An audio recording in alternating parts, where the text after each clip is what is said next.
Hello and welcome to India Career Center, the one-stop podcast for students, professionals, parents and guardians. In every episode, we will try to deal with a current topic that needs expert advice related to career guidance and career mentoring. Please welcome your host, Dr. S.B. Mishra to the show and happy listening. Ladies and gentlemen, welcome to another episode on India Career Center. Today, we are discussing about a topic which is called Reimagining Humanities. To rethink about this, we need to have a fresh look at how our higher education should be shaped. And to discuss and learn more about this topic, I am delighted to welcome today Professor John Joseph Kennedy.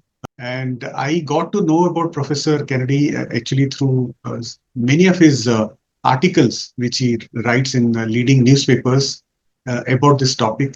I was very fascinated by what he expressed about these topics, and I thought, why not actually, discuss with him over a podcast today? And which is why I'm very, very happy and delighted to welcome Professor Kennedy today. Sir, thank you so much for being today with us and sharing your knowledge and wisdom on this subject, which is so important in today's time. So, welcome to India Career Center podcast, and thank you for being with us today. Thank you very much for having me today. And it's a wonderful opportunity because I know you have a lot of viewers, thousands of them waiting to listen to teachers, educators, and professionals from different fields coming and talking about very important ideas and themes that are very relevant for today. So it's a great platform that you have given me, and I always enjoy interacting with young people, young professionals, because these are the future leaders of our country. Right. And they need to be familiar. They need to understand what's happening around us. So in that sense, it's a beautiful, platform that I've got today. And I'm looking forward to this very, useful interaction that we might have. Also, personally, I would like to congratulate you on this initiative because an initiative like this shows how deeply concerned you are about society, about our students, about our young people, and what they need to learn and so on. So it shows your social responsibility as well, your social outlook. So congratulations to you and best wishes to you. And thanks once again for having me on the show. Fantastic. So, Professor, before we jump into the topic, take us through your personal and professional journey. Starting with your name, your name suggests that your parents were influenced by what was happening in USA. Absolutely, absolutely. I know it's a very interesting question and a very common question that many people have asked me before. In fact, yes, you're right. My parents were definitely influenced by what happened in America at that point in time. In fact, I come from Tamil Nadu. That's my home state. And children who were born during the 60s, a lot of them were named after Kennedy. And then Kennedy had a strong influence on, the world politics at that point in time. And then in India also, I'm sure, a lot of people, followed them very closely, and a lot of fans, in that sense, were there for Kennedy. And my parents were also, influenced by, what he did. And therefore, they named me after Kennedy. And it's something that many people ask me, yes. Also, I'm really happy about the state that I belong to also, because I have always felt that Tamil Nadu has always been progressive in many ways because of the leaders, that it has produced, the kind of progressive thinking, we've had and so on. My early school was in Don Bosco. I don't know whether you are familiar with that name, because this is a chain of missionary schools that's run by Salesians of Don Bosco. It's a religious order. And it was a boarding school, and you know how things are, boarding school. All right. Although it might seem a little rigid because everything is fixed, right? Everything is organized, but then it does help in many ways. Because you are expected to do things at a given point in time, so it makes you self-disciplined. It teaches you time management. It gives you independence. Because there was a time for everything. There's a beautiful verse in the Bible, in the book of Ecclesiastes, that there is a time for everything. There's time to work, there's time to kill, there's time to study, there's time to work, and so on. So I was just reminded of that. I mean, the boarding school, life brings that to your mind. And it was a balanced approach, and that's something that I liked, because when we talk about education, we always look at the threefold, progress, the body, mind, and the soul. All right. It's mental, it's physical, and also spiritual. And in a boarding school, actually, when you look back, think about it closely, you get all of these. There's a balanced kind of approach, there's a holistic kind of approach. All right. So that way, I was really lucky, to be part of that system. And it was in the school again that I got drawn to languages, literatures, reading, because there were lots of teachers who identified these strengths in you. That's very important. That's a big quality, a good teacher would have. I mean, it's not just about teaching, but it's about identifying your strengths and encouraging you and supporting you, for you to go ahead. So my love for literature, my love for languages, started there, especially English language. And then this, continued, till my 12th standard, I would say, because I still remember one of my English teachers, he would always, pick me, he would say, look, Kennedy, why don't you read this? Whenever there was some reading to be done, whenever there was some discussion to be done, he would always choose me. And that encouraged me further, right, to continue this. And in college also, the love for literature continued. I chose English literature as my subject of study, both for my undergrad and post-graduation. And this was again a missionary-run institution in Madurai, a place called American College. This was founded by the Presbyterian missionaries. And a lot of teachers again, who again identified and, encouraged me to do. At least two teachers I want to mention here, because but for them, I don't know whether I would be what I am today, right? One is, of course, Professor Paul Love. He was an American, and, he helped me in many ways. He was a mentor, more than a mentor. He supported me even, financially for me to do my studies, continue my studies, and so on. So it was a great help. But for his generosity, I don't know what would have happened. Then, of course, I had another Professor Padmanabhan. In fact, I would say the reason why I'm a teacher today is because of him. Because in one of the seminar classes, he wanted me to teach something, and I did, and I think I did a good job.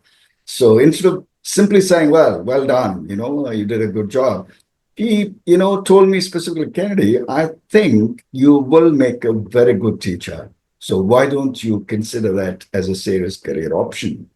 And that set me thinking, actually, because see, at that point in time in your PG, UG, you have so many options in mind. And those days, we remember, civil services was, one of the most important and commonly, sort of option. And then this actually made me think, okay, why don't I look at, teaching as a serious career? And that's when I decided to take it up seriously. And then I went to Central Institute of English and Foreign Languages, after my post-graduation. I did my post-graduation, firstly, the postgraduate diploma in English studies. And then I continued with my MLit. MLit is Master of Letters. The degree, I think, is offered no more. But then, it's a research degree, and one had to do this diploma in order to do if you want to do MLit. And that's how I did my MLit as well. And then in 1990, after completing my MLit, I came to Christ College then. In 1990, it was a college. And then I started working, at Christ. And while in service, I completed my PhD. And my PhD was in post-colonial studies. And I retired in March 2025, just a month ago. And fortunately for me, I would say all the spaces that I have been part of, were very liberal, very progressive, spaces. And that actually has molded, my thinking, my perspectives, my worldview, and so on. And that's why, as you said, I keep writing because I feel, writing is an important expression, of our ideas. And as educators in particular, all of us have a moral and social responsibility, to write, to express our views, to share, our knowledge. Because, I feel writing and, expressing your ideas is, in some ways, an act of giving back to society. We've got so much from the society and we need to give back. And this is one way of giving back to society. And we're all, public intellectuals in that sense. And we have a very, very important duty to do that. So this in general is my, life, personal, professional. So starting from school to college to my career. And now I'm a retired person, but then still I do contribute to society through different ways. Okay, fantastic. Professor, do you also continue to guide young scholars for their PhD work and things like that? Yes, in fact, when I retired, I had about 5 students, and with one, I'm still continuing. The other 4, considering that it may not be possible for me to spend that kind of time, with the scholars, I have given to others. But then, at least with one student, I'm still continuing. Yes. Okay, fantastic. And Professor, as I mentioned earlier, I got to know about you through your newspaper articles, and some of those ideas were really resonating with me, my thoughts. I mean, in the last about 4 years, I have been in the space of career guidance and mentoring young students, and along with that, the parents also. And most often I get to meet students and their parents at a juncture where they have completed their 10th or 12th and now thinking what to do next. So, which is very unfortunate situation right now. And you mentioned that you were fortunate that you had teachers who could recognize your strengths and they could guide you in the direction which is aligned to your strength. So, which is quite rare in today's times, I guess. And it's that's how it is today in today's time.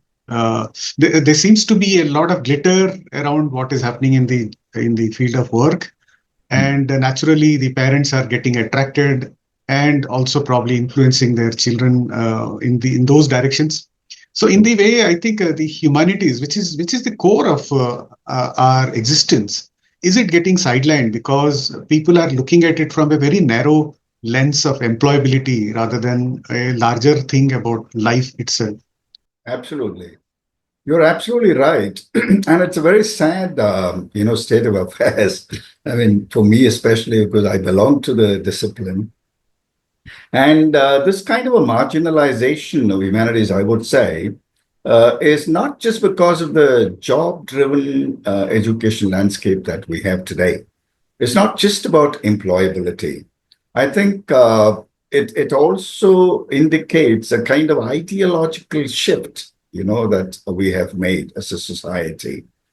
Because today I feel that the educational paradigm, to a large extent, is shaped by market logic, right? And the value of discipline is measured by its capacity to produce immediate kind of results, right? Immediate economic returns, for instance. To give an example, when parents, come to college to admit their children, the first question many of them ask is, "What is your placement record?" Right? I'm not blaming them for that, but then the point is, that is always there in their mind. So we have looked at quantifiable outcomes, as the most important thing, right? So when we choose a program, what do we want to study? Okay, now would it give me immediate, job? What would be the kind of salary? In this framework, when we have this framework, the STEM subjects, fortunately, they fit in very easily because they offer streamlined kind of pathways, right? And therefore, a lot of parents tend to think that this may be a better option. Parents also, tend to think like that. The return on investment, that is the buzzword or the catchphrase these days. So everybody is looking at that. But in contrast, if you look at humanities, they're very a slower kind of learning that we look at, but deeper focus of learning. Even if you look at Bloom's taxonomy, for instance, the higher, order skills that we always talk about. I mean, like creating, evaluating, critically thinking. These are some of the skills, that are focused in the humanities: critical inquiry, ethical reflection, linguistic nuance, cultural understanding. And I tell you, these are things that cannot be easily commodified and standardized. And their outcomes are usually long term, right? Because in humanities, we always say we just don't shape careers, but we shape character, we shape citizenship. And therefore, in this world which is looking at speed, which is looking at fast-paced kind of results, sometimes, we fail to understand that humanities are more relevant than ever. And also, as I said, the shift that has happened is not just economic, but epistemological or philosophical. See, to give you an example, humanities always focuses on the non-instrumental knowledge. We need to understand the difference between instrumental rationality and non-instrumental, knowledge. To give you an example, I want to go from one place to another, from A to B, let's say. An instrumental, knowledge person would look at efficiency as the most important outcome. Okay, A to B, I want to travel. Okay, how fast can I go? What are the resources that I can use? And how, can I reach fast?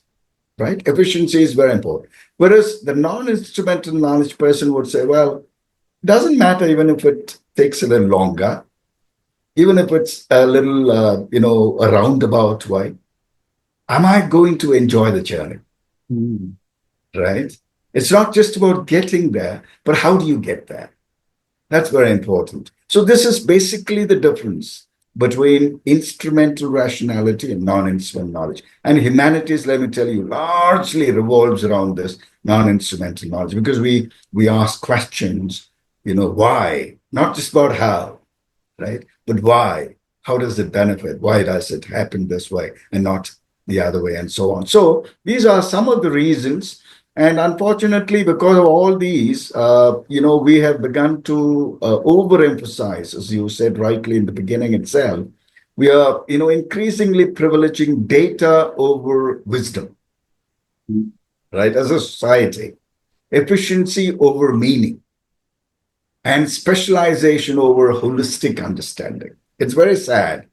And therefore, the capacity for us to reflect, to empathize, to critique, to imagine, now that is slowly being dismissed. These are very, very important, I would say, essence of humanistic education.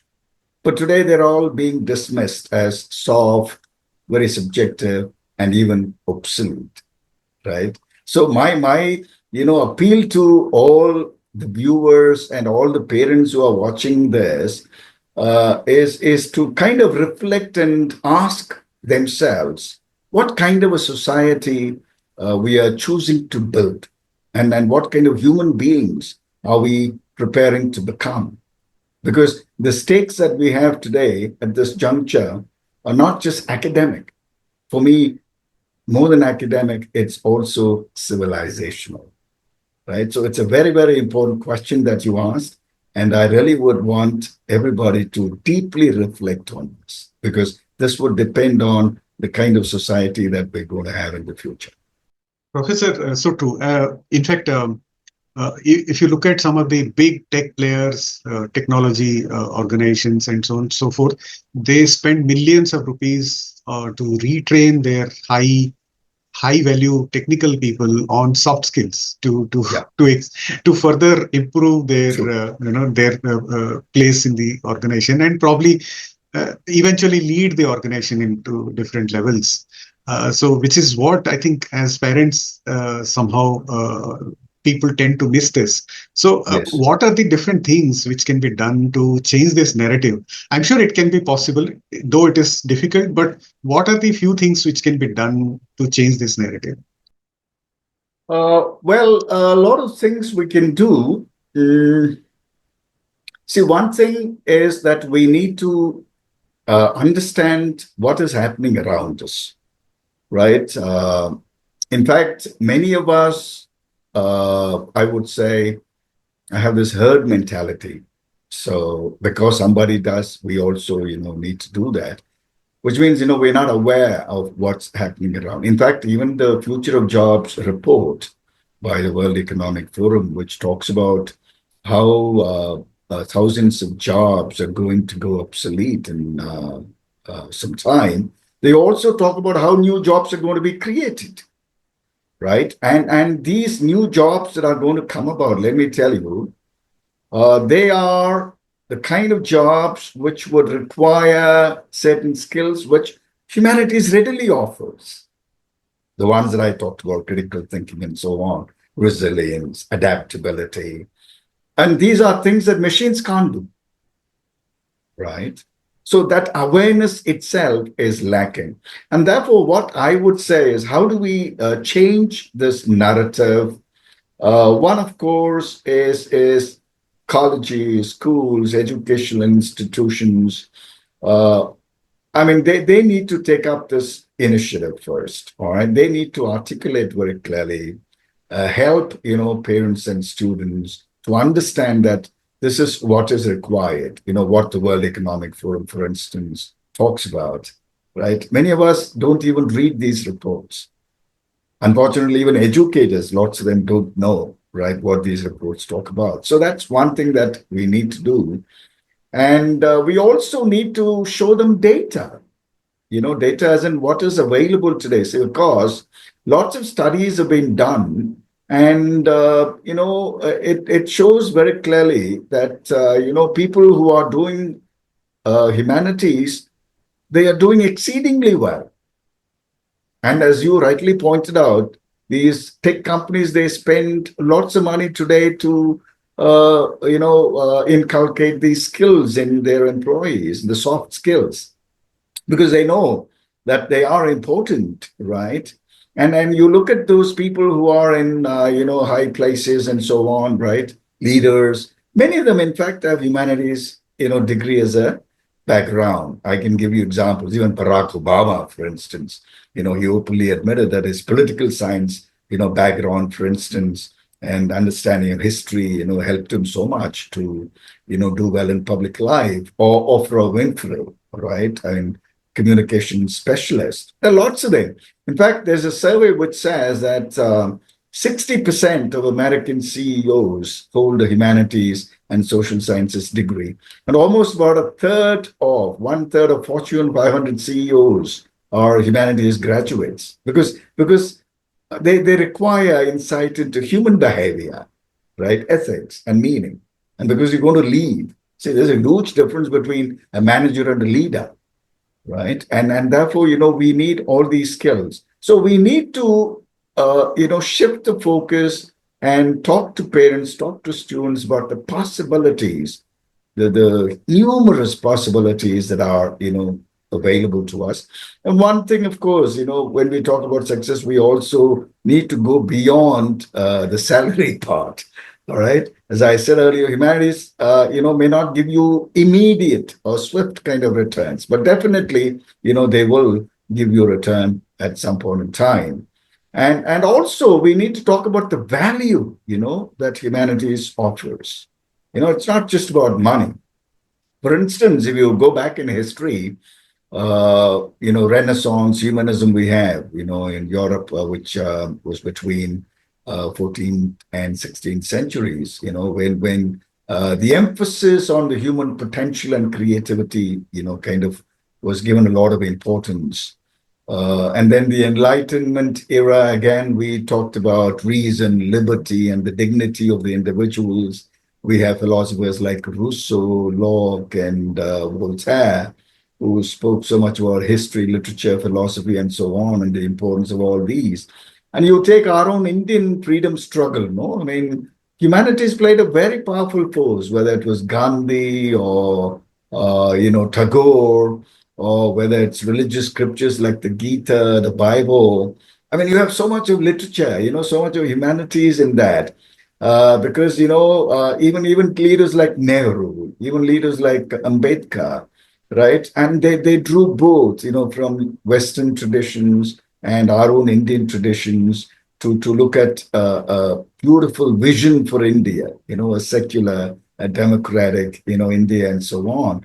So all of these are possible, with the humanities. We need to think about all these things, tell students and all the stakeholders that these play a very important role in our life. See, look at the civil rights movements that we've had across the world, all right, the feminist movements, the post-colonial theory that I have specialized in, for instance, all right, all of these talk about, rights, freedom, justice, very, very important values, for the humanities. Martin Luther is one person who comes to my mind immediately, right? If you remember that I have a dream, right? That beautiful, idea that everybody has a dream for freedom, liberty, and so on. So all these things are very, very important. So, of course, technological progress is important. I'm not, discounting that. But what I'm saying is technological process or progress is deeply intertwined with the humanities. You cannot separate the two, right? See, when we talk about today nuclear weapons, right, or surveillance, or genetic modification, or artificial intelligence, whatever it is, now they do not solely belong to science. They're fundamentally philosophical. You see? I mean, we need to look at moral reasoning, for instance, here. We need to look at, cultural narratives, which will help us make the right decisions. It's not just about having a technology. It's about also how do we use that technology. And for that, all these things are important, right? And therefore, we need to, as a society, reflect, question, and envision newer possibilities, for our students, for our children. And therefore, the society, teachers, whoever is holding a certain kind of responsibility, all of us are equally responsible for building, a society that matters to everybody. All right, relevant, and these are indispensable skills. So these are some of the ways I think we can change the narrative. It's only about, it's only by talking and making them understand, giving them the data, giving them the evidence. These are the possibilities. Let's make a beautiful world, a colorful world. Just imagine, a world which is filled with engineers and coding specialists, right? And then no, humanities, no arts. It would be a drab, dry, monotonous kind of world. So true. Professor, you have been in the space of teaching for almost, I think, 3 decades. Yeah, three and a half, in fact, 3.5 decades. Years. Yeah. And obviously, one of the big central agency, which is UGC, which controls lot of, most of the higher education system in India, except I think the technical institute, technical that's right. education. Yeah. So how much do you think, as a central agency, UGC has its role in Mm, shaping the future of higher education in India? That's one. mhm, And mhm, prior to that, I think when it comes to teaching the youngsters in the schools, for example, mm, up to 12th grade, mhm. uh, there are different boards, for example, the Yeah, CBSE or the ICSE or the state boards. Even they play important role actually in shaping the narratives for the future of our youngsters. So how do you think, being an educator yourself for 3.5 decades, do you think we actually are now in a situation where actually some radical changes are required in terms of thinking about these two facets of higher education mm, and the mm. school education in India? Yeah. It's a very good question. One has to reflect deeply. In fact, right from our independence, we've had so many committees, right? Education committees, right from Kotari Commission to the New Education Policy 2020. Actually, if you read all of these reports, all of them would talk about the same thing, right? The holistic kind of education, the body, the mind, and the soul, and so on. But very sadly, uh, nothing much has changed. Unfortunately, to a large extent, we still rely on, whether in school or in tertiary education, a lot of it depends on rote learning and memorization. The idea of making a learner independent is largely missing. I mean, this is something that I have observed right from school. For instance, when a child asks a question in school, which the teacher may feel stupid or irrelevant, how does a teacher generally respond to that question? Ah, you don't know, sure, sit down, stupid, or whatever. I say the thinking ability of the child is killed even at that stage. The next time the child won't ask that question, right? It's very sad. So for the child, that question is absolutely important. We don't think like a child at that point in time. We always, look at our, employ our own thinking strategies and say, look, that's a very stupid question, right? Sometimes we don't know the answers, right? Ourselves. And therefore we call it stupid, right? And then, the same trend continues and the teacher continues to have a hold throughout, even in our universities. See, I always believe it's a beautiful saying. I don't know who said it, but then a good teacher is one who becomes progressively irrelevant. Wow, such a great Right? statement.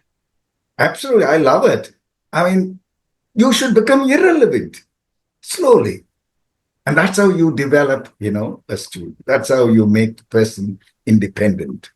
But sadly, even in our universities today, we find the same old traditional conservative pedagogical methods. Our evaluation methods are still worse, I would say. Still, we depend on rote, learning, memorization. You go for an exam, sit in the hall for 3 hours, and then reproduce, whatever you learned. I mean, this is very sad. And sometimes I feel our regulatory bodies like the UGC is also to a large extent contributing, to this mess. All right. Of course, once in a while they say, well, these are radical changes that we are trying to bring about. But then, in general, we are still encouraging the same conservative style of learning. And we're not, able to get out of this, rut, very sadly. The UGC has to be absolutely radical.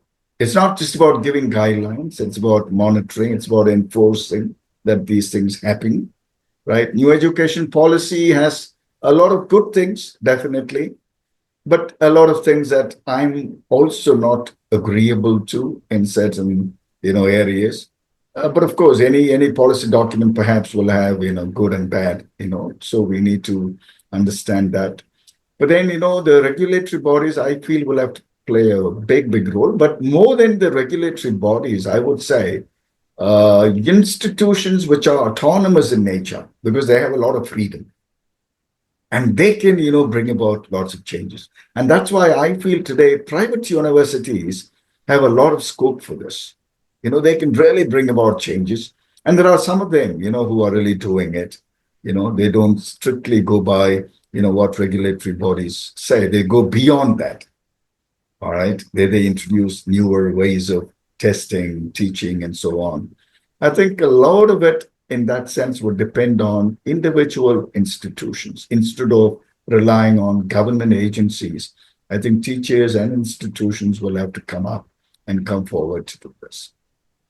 Okay, Professor, I've got three questions as a follow-up. Number one, Yeah. NEP, as you said, I think I would say it is like a step in the right direction, but we still have a lot to achieve with respect to NEP.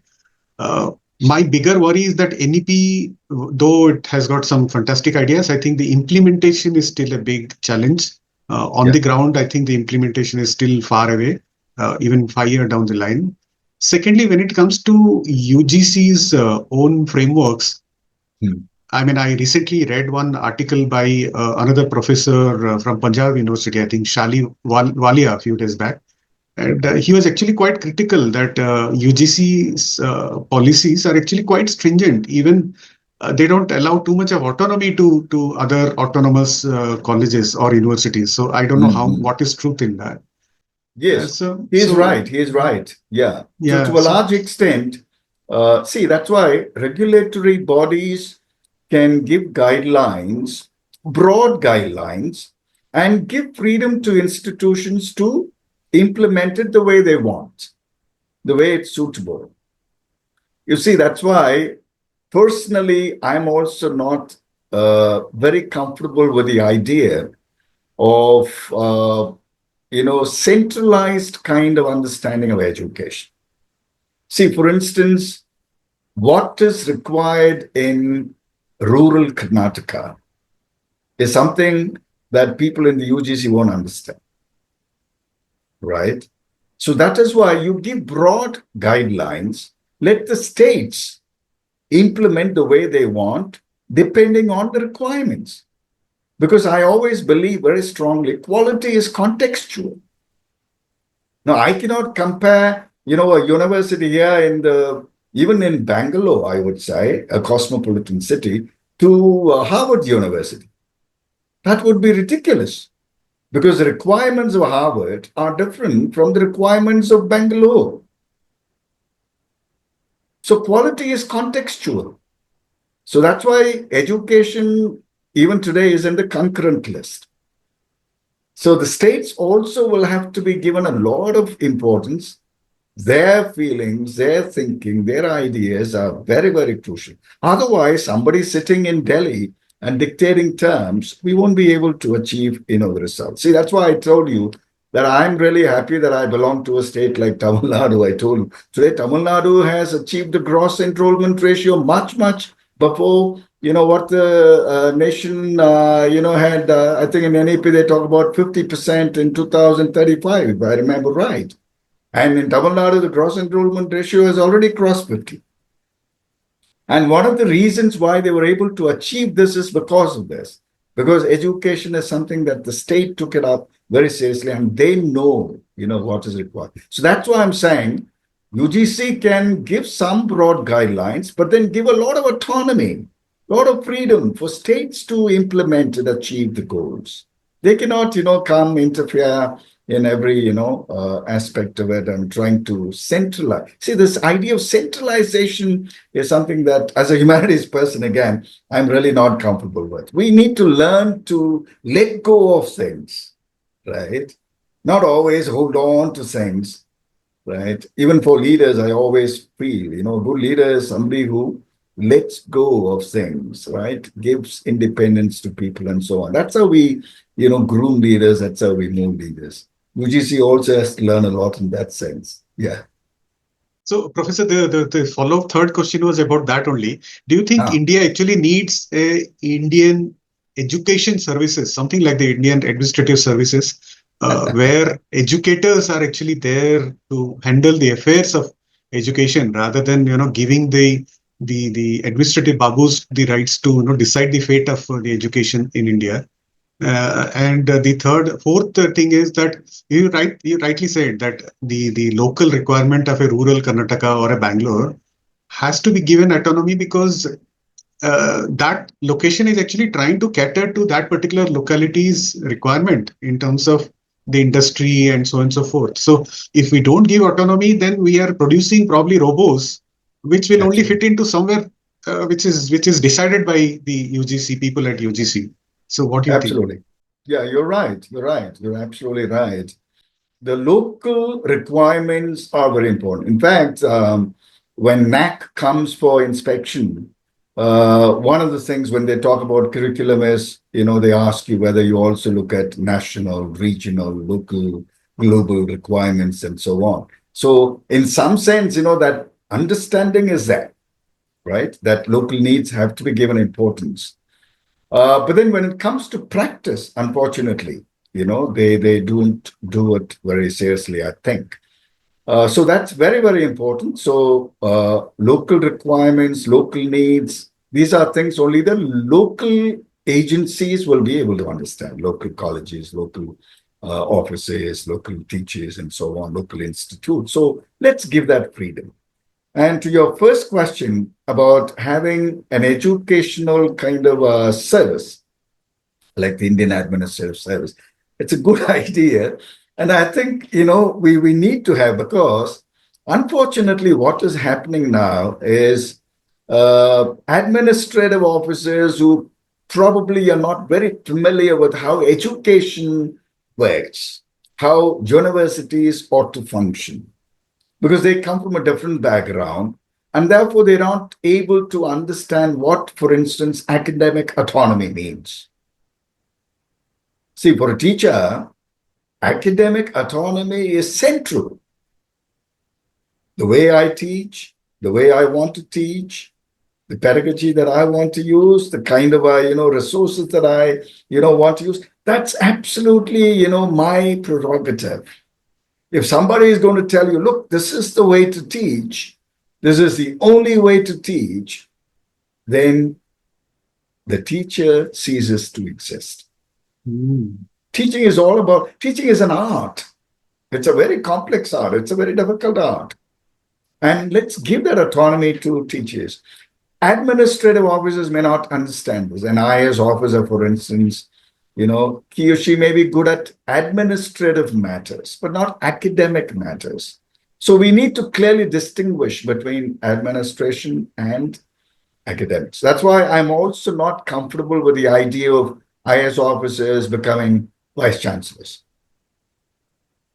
All right. The NEP actually talks about that, but then I'm against that, right? Personally, I don't approve of that, because IAS officer will not understand what academic autonomy means and how crucial it is to academic engagements, right? So we really need to, probably look at that idea that you have suggested seriously. Indian education, service, right? Only academics will be part of this, and they will be able to run the institution. Because see, for me, a teacher's freedom to do things in the classroom is very, very crucial, right? If some central agency is going to dictate sitting elsewhere, then teacher will not be able to deliver and deliver naturally, Now, coming back to the first question regarding the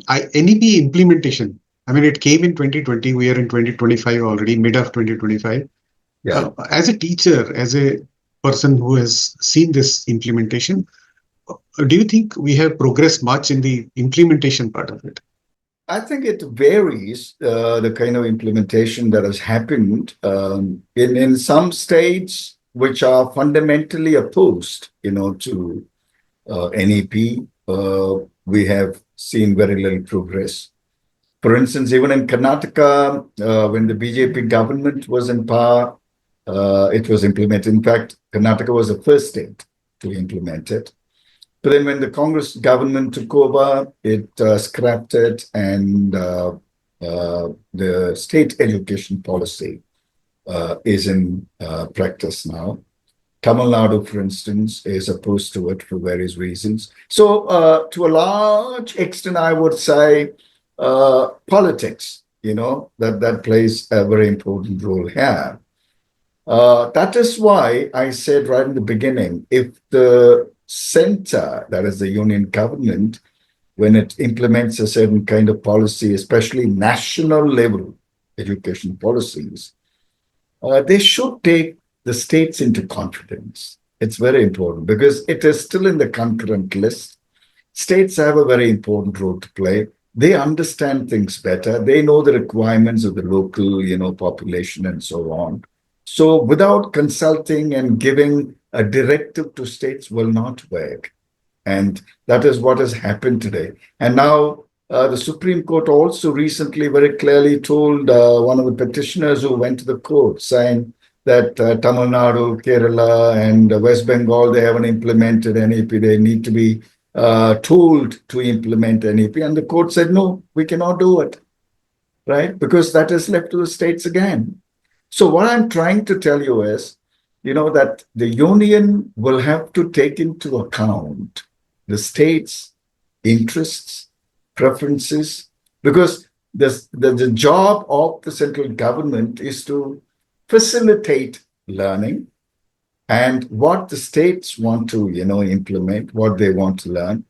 And instead of, coming as a roadblock, a stumbling block, that they should facilitate the process. And unfortunately, our central government hasn't done a very good job here. I think they need to. Otherwise, NEP cannot be implemented.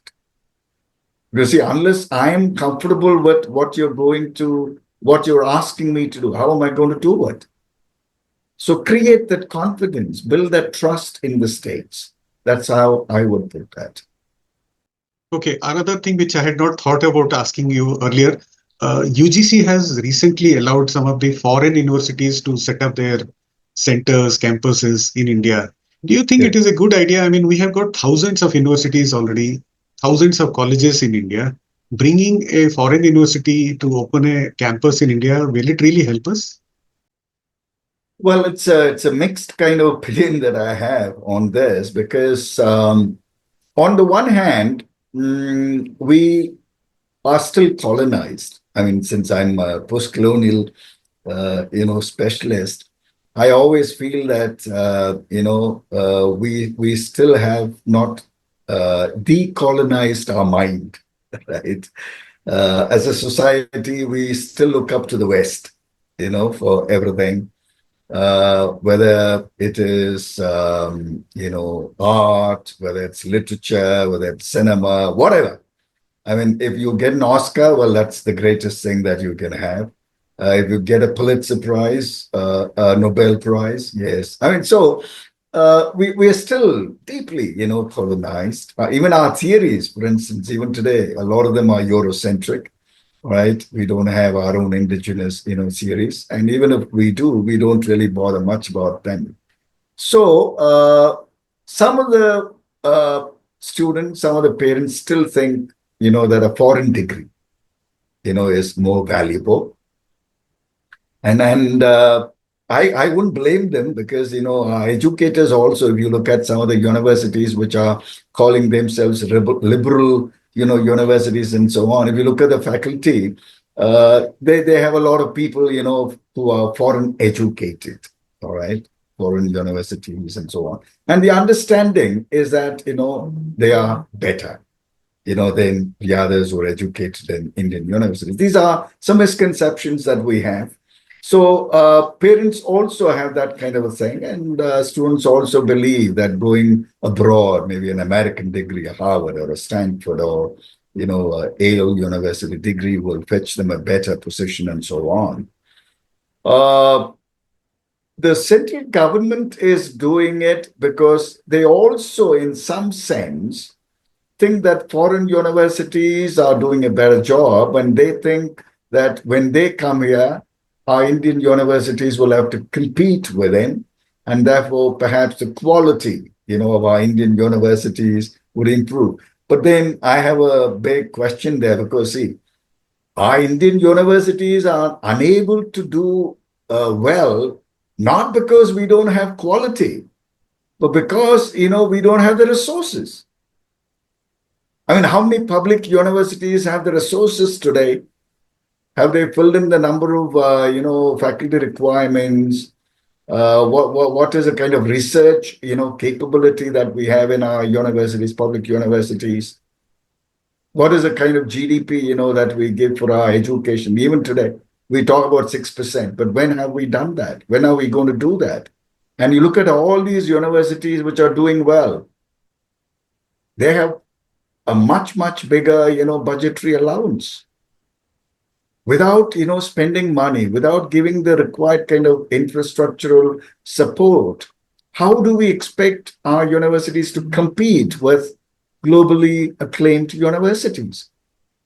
So just by bringing in foreign universities into India, allowing them to set up campuses, we're not going to improve our education.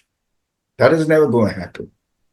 We are still going to distance, our, because what is going to happen? Many of our students who used to go to, or who would want to go to America, perhaps would go to, these universities, because lesser kind of fees, and they don't have to spend that much, so on and so forth, right? But then another thing that we need to understand: those who can afford would still go, abroad, because they would be looking at a different kind of experience, right? See, studying in an American university in India and studying in an American university in America is entirely different. The kind of atmosphere, the kind of student combination, or diversity that you're going to have, the kind of teachers that you're going to have, right? There's a huge difference. So I really don't know to what extent this would make a difference, right? Whether it is going to improve our educational system, I really doubt, right? There's not going to be a competition, right? Because we are still going to continue with the same kind of support system that we have for our universities, and we're still going to probably downgrade our universities further. Yeah, I completely agree. I think it's a very bad idea to bring foreign universities to a very overcrowded university and college system in India, where crores of youngsters are actually getting into it. And even if you bring, say, 10 universities into India, it is not going to impact so much actually. And you're right. I think those who want to go out to study, they don't just go out because it's a foreign university, because they look at a much broader outlook about the overall experience, not just overall the experience. Absolutely. And how many can afford? See, even if these foreign universities come here, I mean, their fee structure, their tuition fees, and other things, it's not going to be very attractive, at least for an Indian student. So again, whoever goes there will be from a certain kind of background. So we will be catering only to a certain section of the society. And then those who can afford more, they will definitely go abroad, right? So I really don't know. Okay. Now coming back to our subject, so we know that AI and automation are something which is going to make progress every day, in fact. So in that context, how important is the humanities streams, especially with respect to the critical thinking, the cultural knowledge, and so on and so forth? Mm-hmm. Yeah, today AI is a buzzword. Everybody is talking about it. And I always say AI is not going to replace people, but AI is definitely going to replace those people who don't have the right kind of skills, right? That is definitely going to happen. So in that sense, your question is very important. I mean, how humanities empower individuals to, fight this AI, battle that we're all fighting. See, one thing I tell you, Humanities, as I said earlier also, it gives you the right kind of skills to identify certain things. For instance, bias, to give an example, propaganda, manipulation. This is something that AI cannot do, right? Only people can do. See, today we have deep fakes, a lot of AI generated content. We have a lot of viral disinformation. And to make a distinction between these, you need to read critically. You need to analyze sources. You need to question motives. You need to detect, where these, false information is coming from. So it's not just an academic kind of skill. Today it has become a civic necessity, I would say. Because, we're all filled all around us, these things exist. So that's one thing, very important, right? Humanities students can do that, which others may not be able to do. Then, of course, the technologies like AI, which are emerging, and, the biometric surveillance that we have and so on, these raise certain moral questions, right? Ethical questions. For instance, should AI be used in certain decisions? That's a very ethical question, moral question. For instance, how do we balance innovation with, let's say, environmental justice? For instance, progress, we talk so much about. Progress versus sustainability, sustainable living. What is progress? Environmental justice. And humanities actually, will equip individuals to ask such questions very thoughtfully, because we need to use ethical frameworks to make decisions here. And then we have something called cultural literacy and intercultural competence. For instance, I know in Christ itself, because we have lots of students from other countries, almost about 60 countries are represented. And then, therefore, the diversity of students. And today's workplace also, you have a lot of diversity. So intercultural competence is very, very important. Cultural narratives, historical context. How do we, understand, what they say? How do we not misunderstand, right? Because if we don't understand, it's okay. But misunderstanding is worse, right? So humanities actually, when we courses in literature or religion or art or history or philosophy, all of these, they foster that sensitivity and nuance which are needed to navigate these multicultural spaces, right? So that's why I say they're very, very important. So AI is definitely, taking over. I do understand. But one thing that we have to remember is that they can replicate logic, they can automate processes, they can simulate conversation, they can, create data, whatever, yes. But then please remember, they don't have the capacities that make us human. But by that, what do I mean? For instance, moral judgment, right? They can't.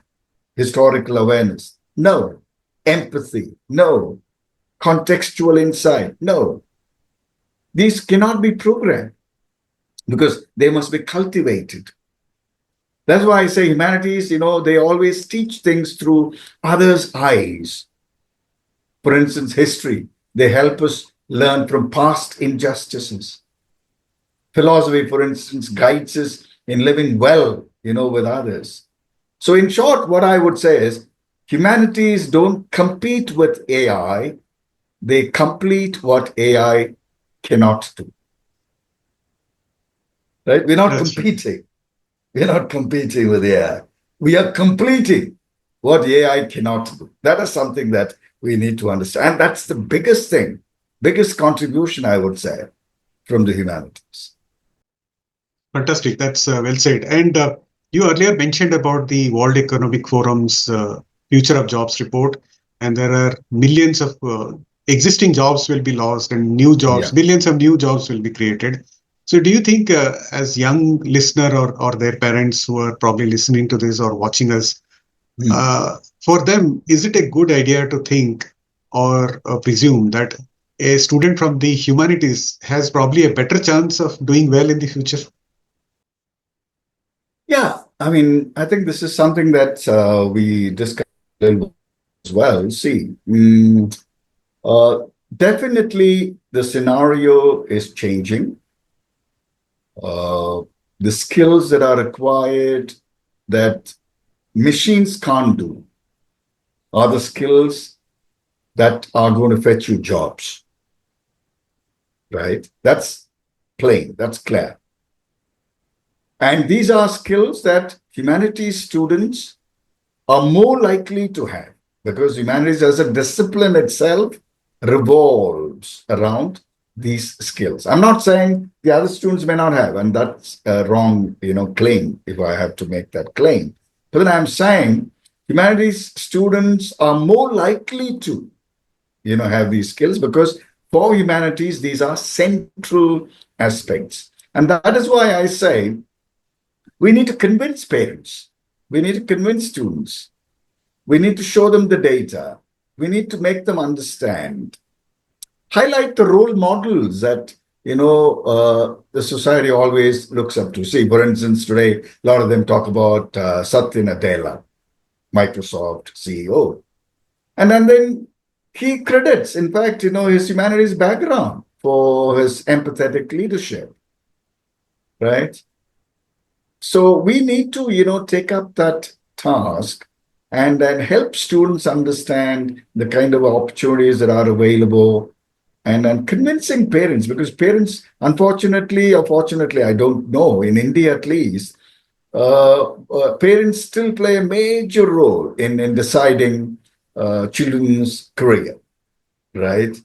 A lot of students, in fact, I remember in my own professional career, after spending 2 years, 3 years in engineering, they would come join, an arts program. And when you ask them what happened, I was forced to do it. I was forced to do it. They wasted 3 years.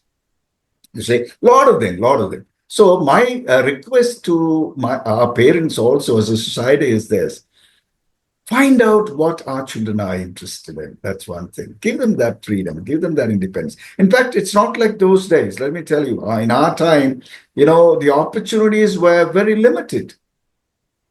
But today we have, I don't know, innumerable opportunities, innumerable. The kind of, things that, humanities students can do. See, for instance, to give you one example, policy analysis. All right. Humanities students, they have a very good chance. See, we have lots of these think tanks. In fact, in Bangalore, I have a friend of mine who is running a think tank, and he always comes to me, for students, internships, and so on. Is it And Takshila? no, it is Synergia. Okay. Synergia. So that is one opportunity, and you have international bodies as well, right? You have United Nations, you have UNESCO, and so on. Which can offer a lot of these, people internships and other job opportunities. Then you have what is called today, UX writer, user experience writer, or content creators. A lot of these tech companies, they are increasingly becoming dependent on humanities graduates because they can create user-centered content, right? Because what is important here is storytelling skills, empathy, linguistic precision. These are very important. Humanities students are more likely to have, all this. Then you have corporate communication, you have HR, you have branding. See, it's not just management students, right? I'm talking about humanities students because in the business world today, to a large extent, I would say the success of an individual or an organization depends largely on your communication skills, largely, right? Your emotional intelligence. And then humanities students actually thrive in these, spaces because they are used to it, right? You have digital curation today as a very important thing, archival, material, gaining a lot of importance. You have museums, libraries, and cultural institutions that are looking for people like this with this kind of a skill and knowledge, historical knowledge, with tech fluency and so on. And a lot of these creative industries, whether it is screenwriting or video game. See, video game, for instance, people talk about it all the time. What is it? It's not just science. It's not just technology. It's about storytelling. You have characters there. You have a story. You have a plot, right? You need to make it interesting. And for that, you need, people with such kind of understanding, not just science, not just technical skill, right? You need to keep the audience glued, to the game that they're playing. And then, of course, you have you have NGOs, NGO leadership. So there are many, many things that are possible today. We have to go beyond, our narrow understanding of humanities and what humanities can offer. Generally, people would say, well, you want to become a teacher, right? Or maybe you want to do research. These are the two things. Beyond that, there's so much that we can do. And therefore, I would say it's not just confined to chalkboards and lecture halls.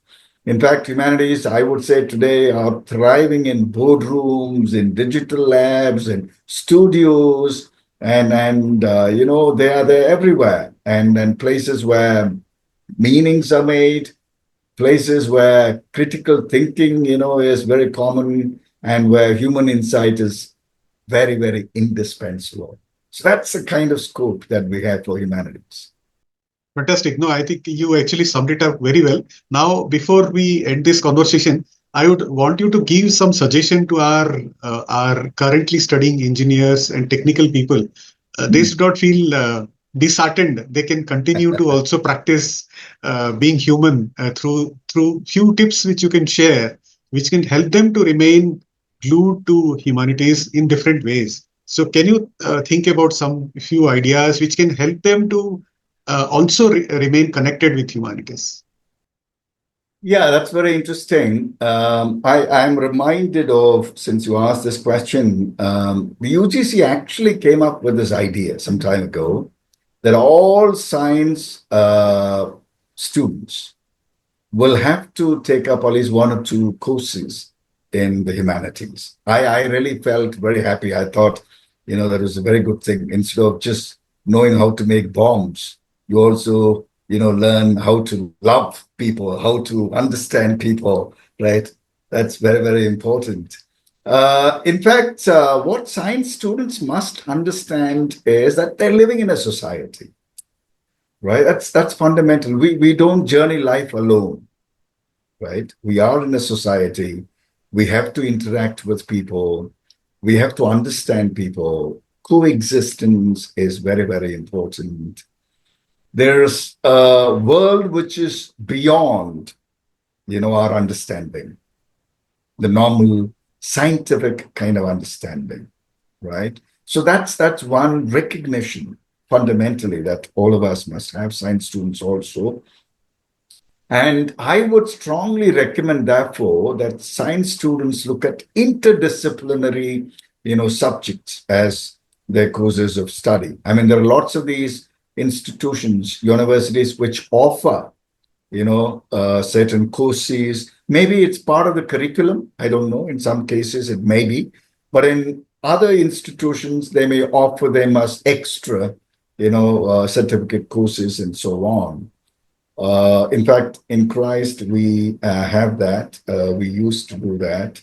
For instance, a science student will have to necessarily, mandatorily, do one or two, humanities courses, and vice versa, right? A management student will have to do something in humanities. Similarly, a humanities student will have to do something in science and so on. Some introductory, kind of courses. In fact, this is not anything new. I remember I told you about my college, American college.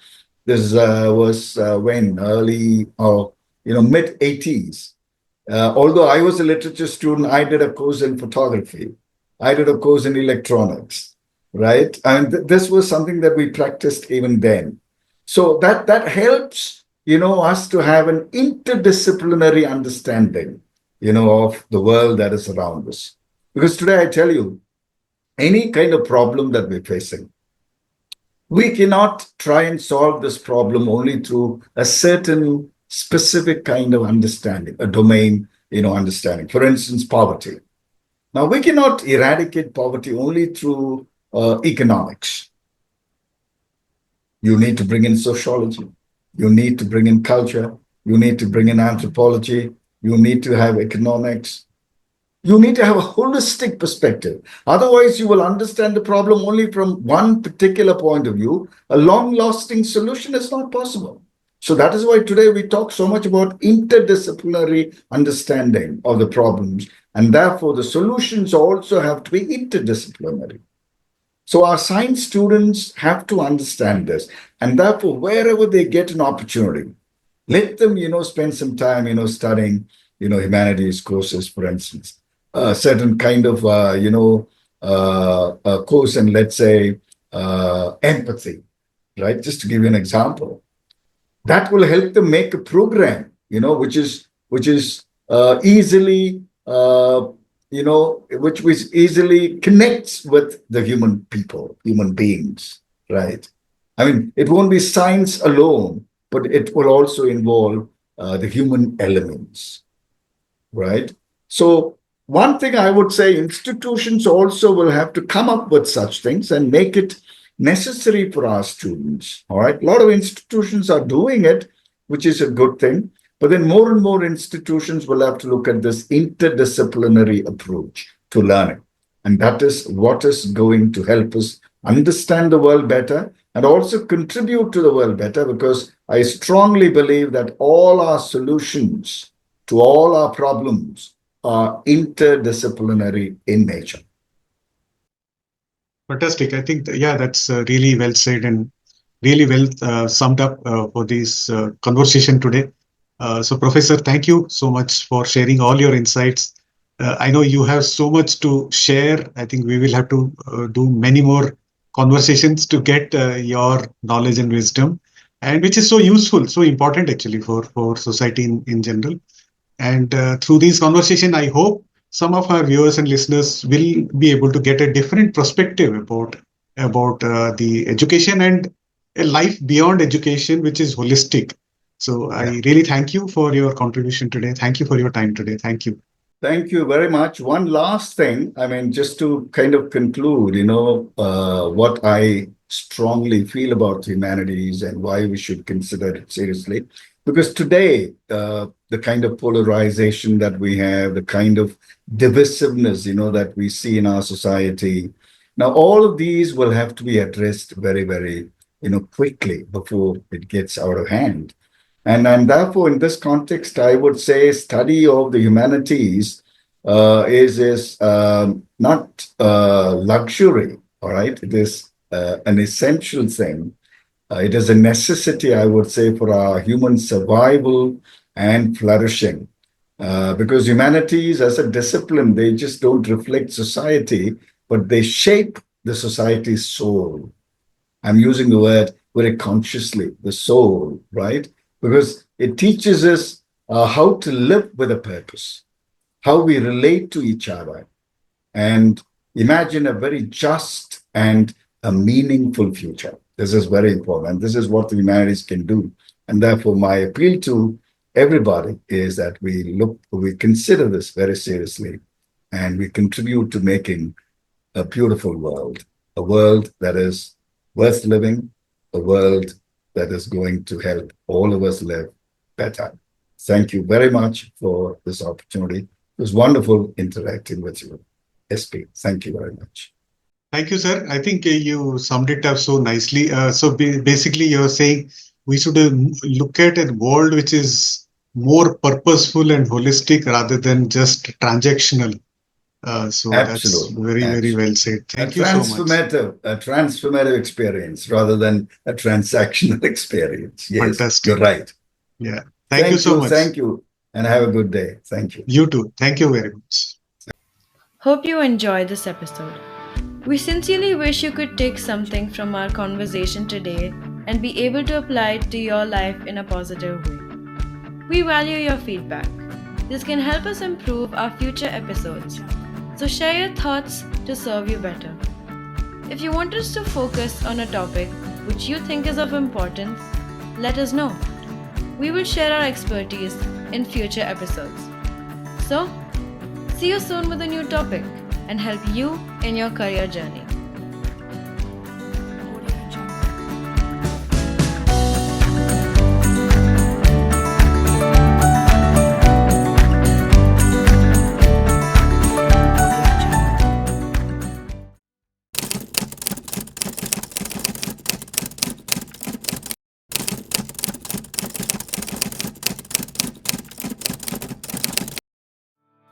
Hello and welcome to India Career Center, the one-stop podcast for students, professionals, parents and guardians.